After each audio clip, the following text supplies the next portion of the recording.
Every ground type Pokemon explained by Lockstin and Gnoggin. We watched a couple of these. I'm curious to see what comes up with things like Groudon. Pokemon, oh how you're diverse. From flappies with wingies to groundies in the dirts. I think I'm gonna leave poems to poets. I think instead I'll do what I do best, and that is explaining Pokemon typing. And next up is the ground type Pokemon. I keep trying to find the actual order of the playlist, and I can't find it, so that's why I'm doing random ones. It's odd to think that ground is an original typing. It's not a special case like dark or fairy, added in for balancing and fluff. No, ground was in the original game. I'd like to think that they had to fill 15 types because that's one less than 2 bytes of data, but who knows. But when it comes to typing, ground has always been the underdog of the elemental types. Got him! That is until Landorus came in and ruined the whole competitive meta and basically made high-end Pokemon team design boring, and that's a lot of hoopla if you ask me. But I mean, yeah, we've talked about this before. We've talked about how, especially in high-powered formats, the format can get stale in Pokemon, and that's really what it not necessarily to like Big Six status, right? But that it does become a problem, and that's why I'm a fan of formats and regulations, right? And even ban lists, right? Pick bans. I think that there is absolutely merits to playing playing Pokemon, especially competitively. But like, especially when you start evolving into this is just kind of the best team format, and it becomes very polarized, right? Like, I'm talking like Tier 0, like Dark Arm Dragon status in Yu-Gi-Oh, right? Like, where you play Dark Arm Dragon, you play the Tier 0, or you play the thing that's against Tier 0. And anything else in between, like, sure, you might be able to play Jank, you might be able to play Darkholds or something and beat the thing that beats Tier 0, but you'll just get blown out by the Tier 0 deck, right? Like, that's generally the thing that most people try to avoid, right? Yeah, and hence why I'm definitely biased towards, like, pick bans and stuff. We're not here to discuss meta. We are here to discuss the inspiration and design of all of the ground-type Pokemon. So what makes a Pokemon ground-type? Is it a way of life, or is it the ability to spray sand? And come to think of it, why is ground even different than rock-type? When you really get down to it, rocks are just compacted minerals, while the ground is the same minerals, but less compacted. Ugh. Think dirt, sand, dust, loose soil, small rocks like gravel.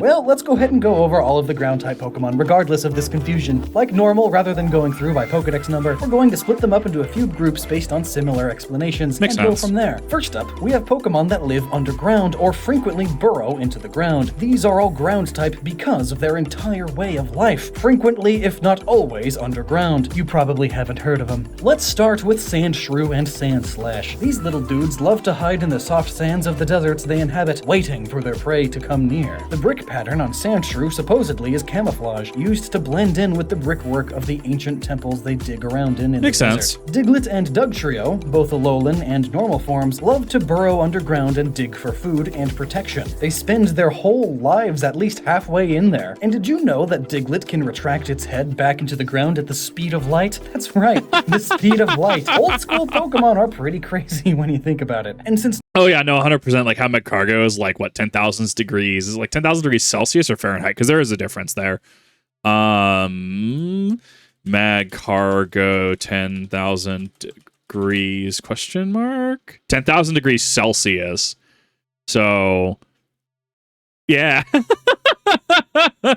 Yeah, some of them are pretty wild. Yeah, like that's definitely, well, even then, because you have to start thinking about, like, what, especially when you start approaching the speed of light, right? How time dilation is, like we're actually getting an actual science things there, right?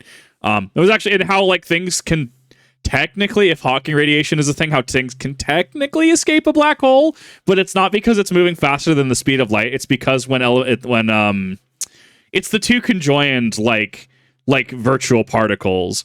Because when one of them spawns outside a black hole, one of them spawns inside a black hole, because they like spawn in pairs and then they disappear. This is very, I think, theoretical quantum status.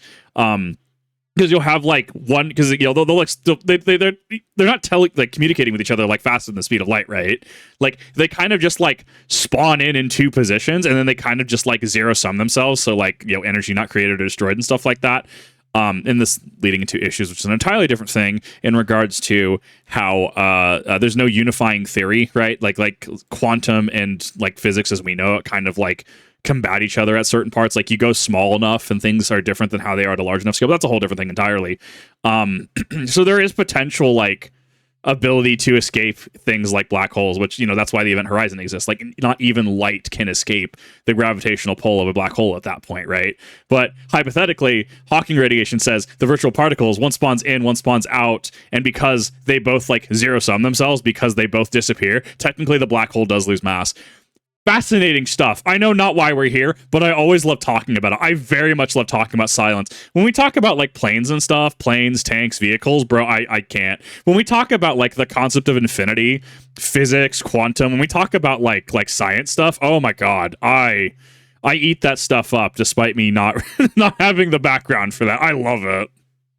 Nobody has seen the bottom of a Diglett. It is somewhat theorized that when they go into the ground, they actually become dirt, which sounds crazy, but it would also explain their magical speed underground. Drillbur and Excadrill are based off of moles, if that wasn't obvious by the brown coloration, cylindrical body, pointed nose, and oh yeah, and the huge shovel-like hands. How could I forget those? They turn into a drill when they clamp them together and spins. It's really dumb. I love it. And some of them can dig at speeds of 30 miles an hour, which is absolutely ridiculous. But I still think Diglett has them beat just a bit. Diggersby is a rabbit that packs a powerful ear? Yeah, those ears are actually huge muscular arms, complete with the little elbow thingy. See, right there. Interestingly, it uses these arms, or ears, to excavate and dig tunnels, and that's probably why they're all dirty all the time. Nincada is based off of the cicada insect. If you've seen the BBC shows, then you probably know that some of these insects burrow and live underground for 17 years solid. So they for sure are ground type because of this. Also, they're so strange. The Pokedex entry states that they dig nests under trees to get nutrients from them. As for Nidoqueen and Nidoking, you wouldn't guess it from their ability to stand on hind legs, their large stature, and multiple spines, but these Pokemon do in fact burrow. Nidoqueen is known for digging burrows for its young and fiercely protecting them. They also have very tough, rough scales. You could say that they are as tough as the earth. And plus, digging burrows to house themselves and their young would take quite a bit of mastery of the ground and how it works, seeing as they are like 4 foot on average. They would need to dig huge holes that still support their weight on the top. They got like dirt and rock rebar in there or something. So that's it for Pokemon that are excellent at digging and burrowing in the ground, and that being the origin of their typing. This mastery of dirt, soil, and sand would be why they have the ground typing. And I guess that's all typing is, really. Being able to master, use, or become the elements you are a master of. Second up are Pokemon that or it's just something that you align with most, right? Because we can look at something like Nincada, which burrows, right? But then it actually like loses the ground typing when it evolves into either Shedinja, which Ghost, right? It's the husk of the evolved Nincada, right? The Ninjask specifically, right? Or Ninjask, which is like what, bug flying, right? So it kind of loses that typing. It's really interesting because I mean it's not the only Pokemon that does that too. Like Pokemon definitely like can gain and lose typings all the time depending on a number of things, or even obviously like change their typing. Not like Terra type changing, but like change their typing. Just in general, because they adapt to something new. It's interesting to see how much evolution is in here. Because like I remember initially going through Pokemon Violet, right, and watching like Glamora on the sides of Area Zero, and I'm like, that's an ambush predator. Like that's exactly what that is, right?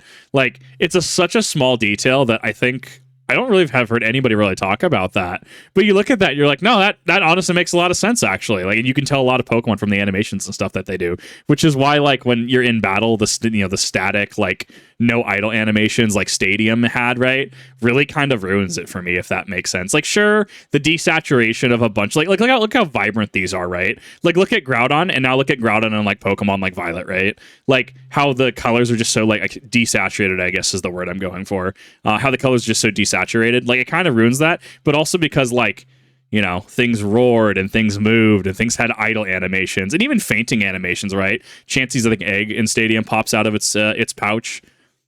It feels like we've lost a lot of the charm over the years, and I think that makes me a little sad because, and I get that it's like file space, and I get that it's like, okay, but what do you really want to focus on? Do you want to focus on idle animations and fainting animations, or do you want to have an actual like functional game, especially on an expedited release schedule, right? Like, I totally get that. I totally understand the reasons for that. I don't know. I guess I had it good. I had it good growing up on Gens 1, 2, and 3. Have ground-like properties like rough skin, or they commonly have dirt or mud on them as an extra layer of protection. Some of them still cross into the previous category though, but you know. Organization's hard. Cubone and Marowak both wear a skull of their deceased mother, whatever that mother may be. Metal Sadly, AF. this little factoid is apparently the only bit of interest Cubone and Marowak have because the Isn't factoid inherently a false? I remember hearing something about this. We'll go back and I'll rerun that in a second.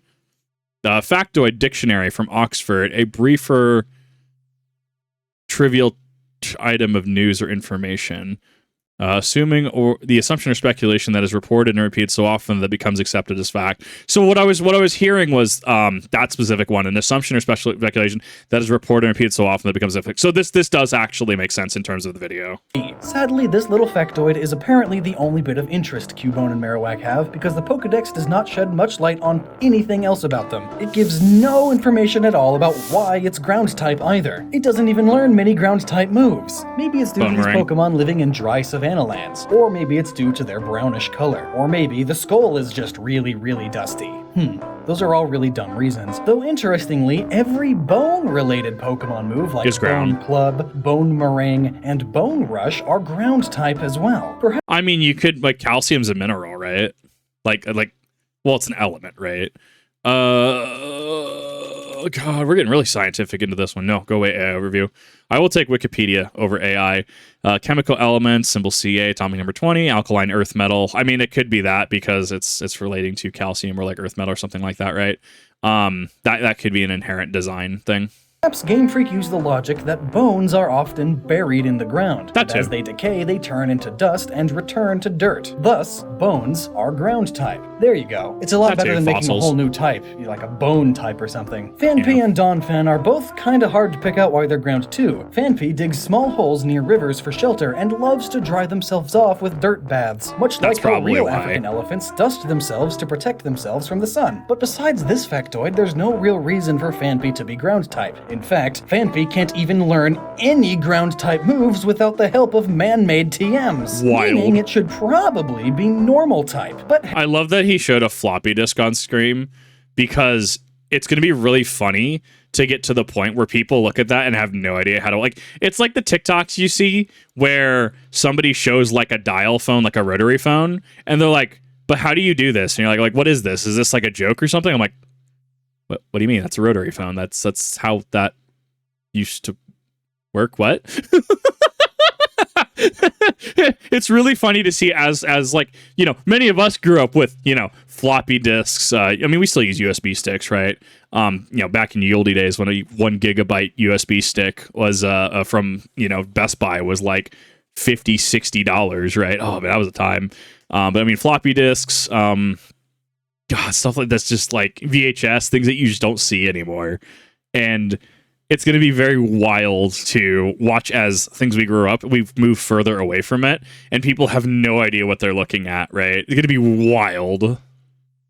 Hey, it digs, and it has tough skin, I guess, so it's ground. Dig. Sure. Donphan makes more sense, though. It continues to do more of the same things as Fanpy, and it is noted that it frequently clears mudslides off of pathways, possibly showing off its ground-like abilities. Most noteworthy, though, is how low to the ground it is, especially when it rolls itself up and basically becomes a tire. In order to roll on the ground at high speeds like this, you need to know the way the ground tends to work very well. Trapinch, Vibrava, and Flygon are based off of antlions, a ground-dwelling insect that digs a pit in soft dirt or sand and then uses that as a trap to catch other insects.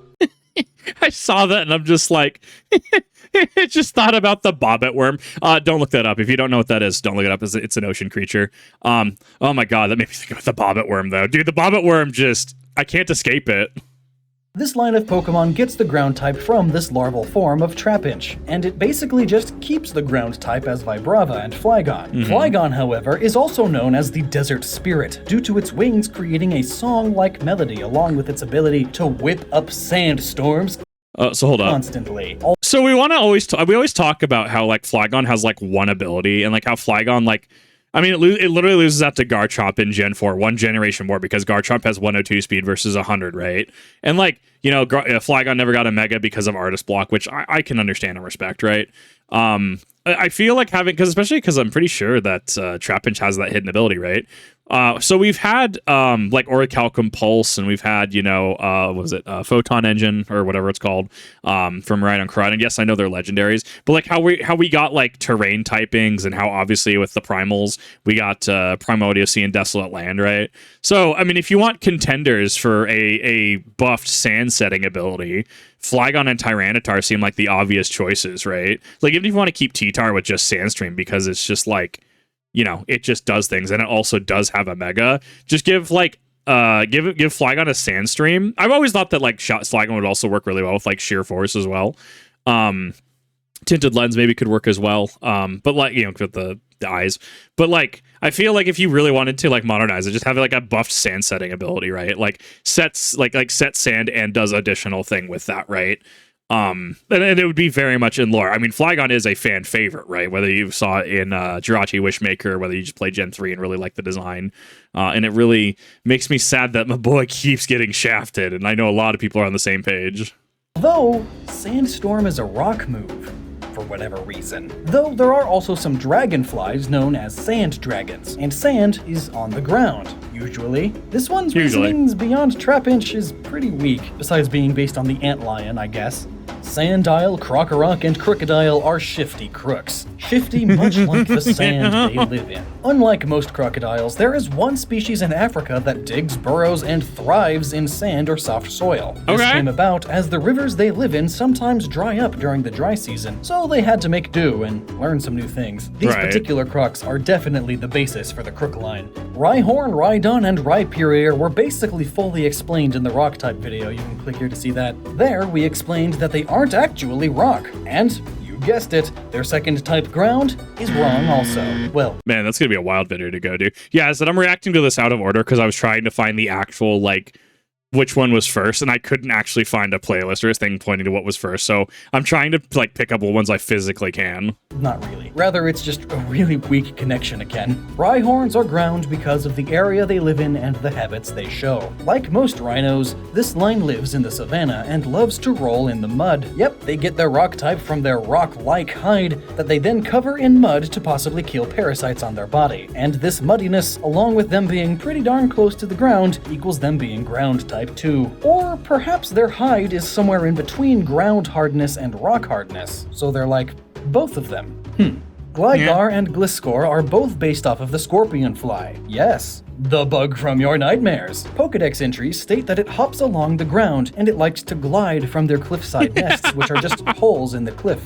I actually haven't seen him in the anime. He hops on his tail. That's so cool. Underground burrows. Gligar, despite its wings, are actually unable to fly on their own. Instead, they just fall with style.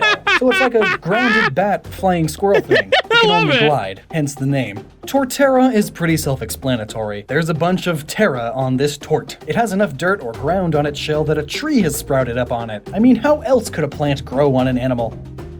Yeah. Mudbray and Mudsdale are both donkey horse things that love to root around in the mud. This mud They're donkey horse things. I love it. is also used. Well, yeah, because Mudbray, right? And then Mudsdale, right? Yeah, I guess that makes sense. Used as a grip for its legs to help give it more traction due to its job of pulling huge loads. And Mudsdale, well, they eat dirt. And they spit it all over things like themselves and walls, because they're just that kind of Pokemon. Burmy and Wormadam, both specifically with the sandy coat that it uses as defense, is a bagworm that uses things in its environment to create a shell for it to live in. This one just so happens to be in a desert, or possibly a beach, so it created a sandy house. Now for some mud Pokemon. These Pokemon are ground type secondarily, and are water type primarily. And the reason they aren't just water type is because they just love the mud so much. Be it a muddy puddle or just mud at the bottom of a body of water. It's just so great. Wooper and Quagsire are based off of a very large salamander known as the giant salamander. This line loves to live in marshes and quagmires, large swampy bodies of muddy water and soft ground. They just love to bury themselves in the mud, which is just like Stunfisk. It also buries itself under the mud. This way, it can become one with the mud. Feel the mud. Be the mud. Yeah. Which is why it's so brutal when we had the Galarian form. That's just a bear trap. Wait for prey to get close enough for it to strike without warning. Fish gotta eat. Also, fun fact, the Pokedex thought that this was a very important bit of knowledge that you should know about. The skin of a stunfisk is so strong, a sumo wrestler can step on it and it won't be hurt. You know, because I measure durability by how many sumos can step on it. I guess that means that stunfisk is as tough as the ground, eh? Since sumos are able to step on the ground too, and the ground is fine usually. Marshtomp and Swampert both find their home in marshlands and swamps, if the names didn't give that away. It is also said that Marshtomp is able to swim through mud faster than water, so either it's a terrible swimmer, or it just has some mastery over the ground, more so than a mastery of water. Some, like, weird ground powers. Barbo. I assume it might have to be something with, like, friction, like, especially if there's, like, mud clumps on the floor, maybe it's able to just grasp those a little better. So instead of just like swimming, it's more like it's just like dashing through faster than I don't know. It's a weird one to think about. Like that's a good point. And Wishcash are based off of catfish, which just love to live on or under a layer of mud at the bottom of a river. Pretty simple. Gastrodon is kind of a quandary. Pretty much the only reason it's ground type is because they are based off of a sea slug, a water-dwelling creature that lives out its life on the ground of the ocean. Now, I know some of you are going to say that sea slugs can swim, and you'd be right, but it just so happens that the two slugs that Gastrodon is based off of don't. They're just on the seafloor. Yeah, makes sense. To the ground. Hence the ground typing. Palpitoad and Seismitoad also live in marshlands and swamps, and using these large sacs on their bodies, they can vibrate at such a rate that they can create huge waves in the muddy water, or even create an earthquake. Next are Pokemon that are ground type due to the area that they live in, mainly regions like savannas and plains. They use their environment for protection, or as tools to capture their prey. Now for Gibble, Gabite, and Garchomp. First we have Gibble, who loves to dig and... I actually really do like showing the megas as a like a brighter colored higher opacity like a background shadow next to the Pokemon. I very much like it. That's a really good touch. Play in the dirt, the sand, the dust, the mud, whatever they happen to be close to, which is most commonly the ground, since they are just so short. Gabite is also known to dig, but it digs with a purpose, for buried treasure and gems, much like a true dragon, as they just love to hoard treasure. Garchomp, then, is more of the same. They mainly live in caves under the ground and like to dig. Plus, this whole line is based on the idea of land sharks, a mythical animal that is literally a shark, but on the land. Horse legs. In the water. And what is the land made of? The ground. But hey, that's just a theory. Now for Swinub. So before we get into the next one, I actually wonder if that's another Tolkienism. So obviously when we think about elves, dwarves, right? Like we kind of just default to Tolkien at this point because he, you know, for all intents and purposes is kind of like the like father of modern fantasy, right?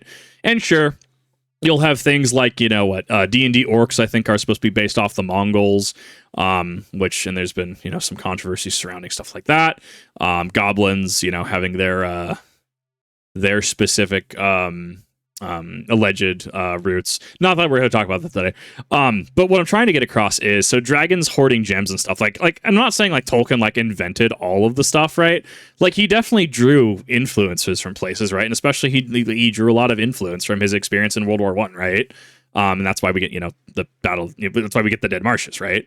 Or at least a big reason why we got those. But we know he bases, you know, a lot of things off of like, you know, fairy tale and stuff. So, you know, like it makes me wonder if dragons hoarding gold, if we as a modern society kind of like attribute that to Tolkien specifically, or if we actually understand that like there are roots in, you know, myth, fairy tale, etc., that are kind of the basis for that.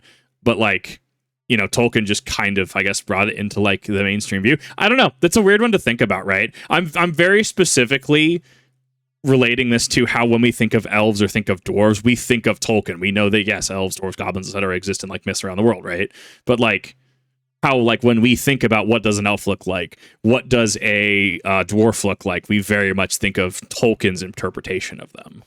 Pillowswine and Memoswine. Swinub is a cute little guy that loves to dig and wallow in mud or dirt looking for anything it can eat. It also has tiny, tiny stubs for legs, making it super close to the ground. It and the ground become one. Pillowswine is the same, and it actually eats the dirt too, meaning it is even closer to being one with the ground. Got all that tasty dirt on their insides, yum. That is until it evolves and gets real legs. But Mamoswine also digs and chucks up huge rocks with its tusks. yes, it's quite powerful. Larvitar is supposedly able to eat an entire mountain's worth of dirt and minerals before it will evolve into Pupitar, which is then buried deep beneath the ground until it itself evolves and then loses the ground typing. But if I think that specifically is one where game mechanics do override like flavor, right? Where dark typing was very much introduced in Gen 2 as a counter to how oppressive psychic typing was in Gen 1, having an immunity to psychic, right? So having these pseudo-legendary with, you know, dark typing would probably be super legit, but very much if there was a third typing, right, it would be ground, right? How we've talked about how Pokemon kind of have the third tertiary typing that doesn't get stabbed for, right? So yeah, like Tyranitar is like, you know, rock and dark with like its tertiary quote unquote being like being ground, right? Because it has access to certain ground moves. But like it's also harder to like really like dive into that with older Pokemon because like everyone and their brother got toxic back in the day, right? Gen 1, Gen 2 status, right?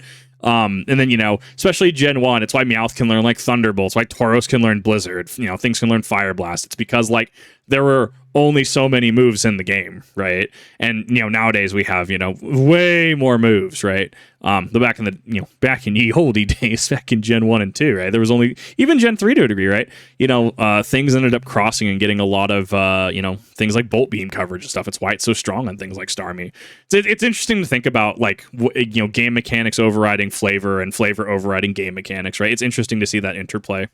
you literally eat dirt and dig through a mountain, then yeah, you're obviously made of ground, so ground type. Numel and Camerupt are both ground camels that love fire. In fact, they have magma inside of them. And what is magma? Well, you guessed it, soft rock. And soft rock is basically ground. They eat the ground and stuff too to make that magma inside of them. And they also love to just sit around volcanoes and let volcanic ash fall on them, which I'm not sure if that helps their ground typiness, but it's a fun fact. Groudon should be obvious. I mean, the name pretty much has ground in it. Plus, it's the legendary Pokemon of the ground. It created the ground on the earth, and it So I actually was thinking about this going into this video, and I'm actually really like, it's really fascinating to see, because because Groudon has plates, right? Like it has plates, and you kind of have like the lines in between the plates and stuff like that. I think that that very much could be indicative of plate tectonics, right?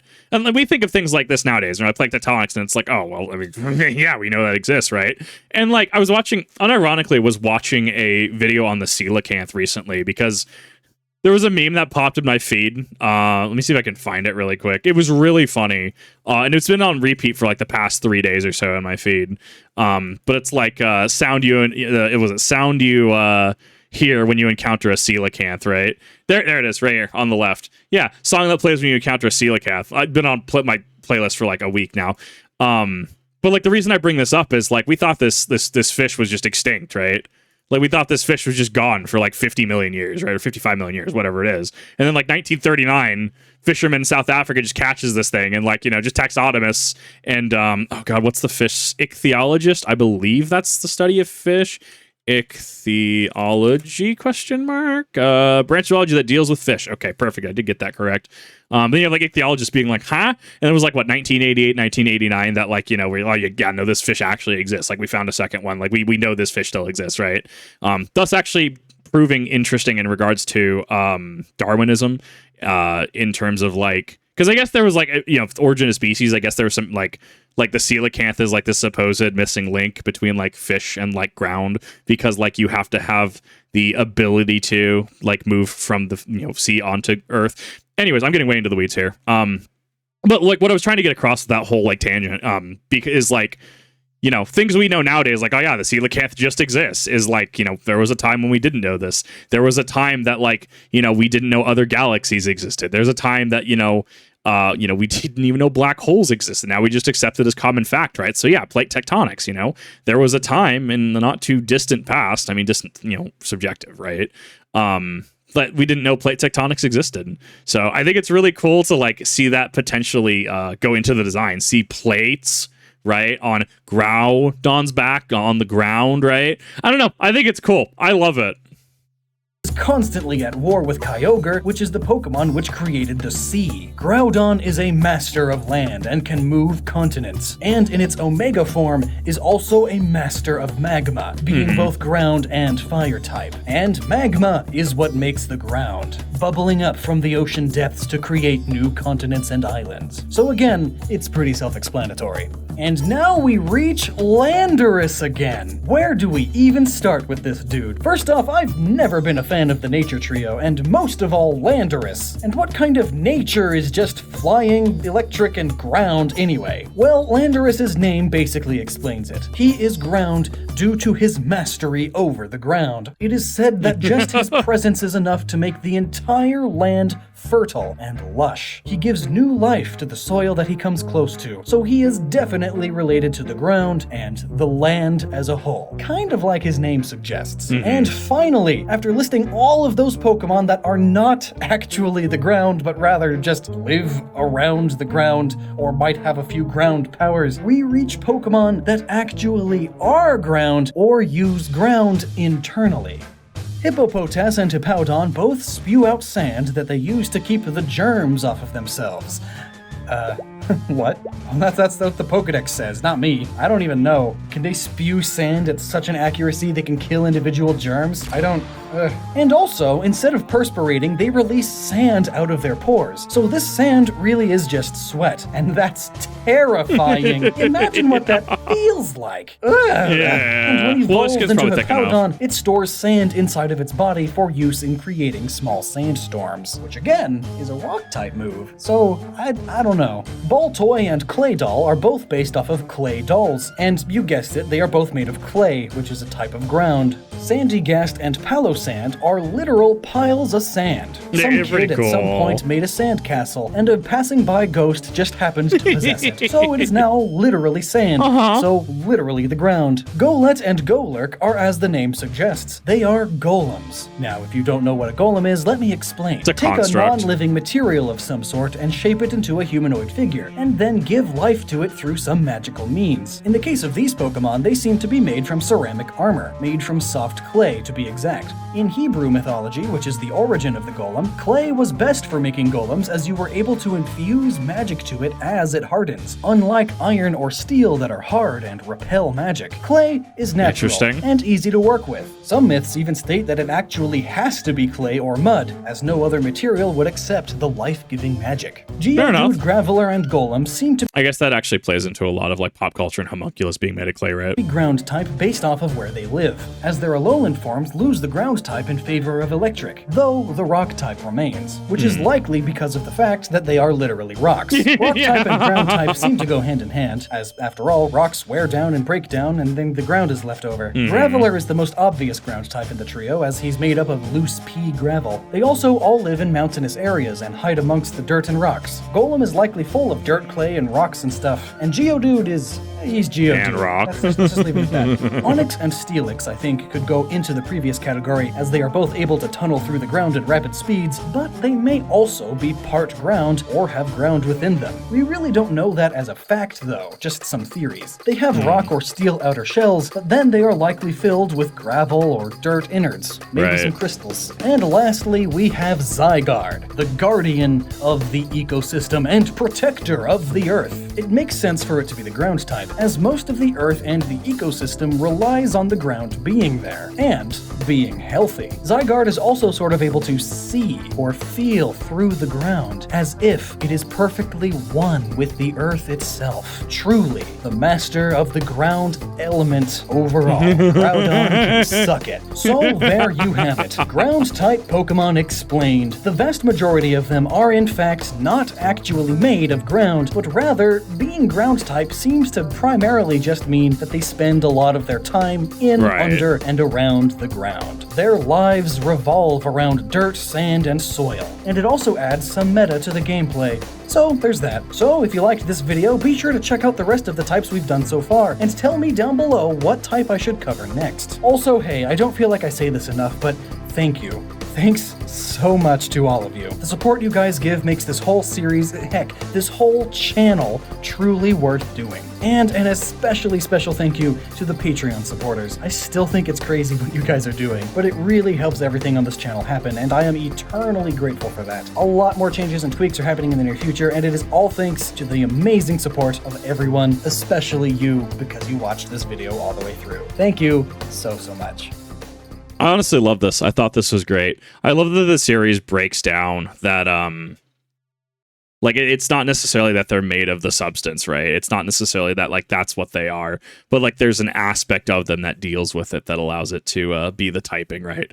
And I think that's really cool. I think being able to look at it from a different perspective is honestly really cool and able to justify certain things. But thank you everyone for watching. I really do appreciate it. Seems like a lot of people are enjoying it. I've been enjoying these. Sorry, I've been kind of lax on them. Just a lot of videos trying to make sure I'm covering what grounds I can, especially with Patreon submissions and stuff like that. So I appreciate your patience. I thoroughly had fun with this. Hopefully you did as well. Definitely go check out Lockstin Gnoggin, especially if you have not. Links as always are in the description. And I will see you all in the next one.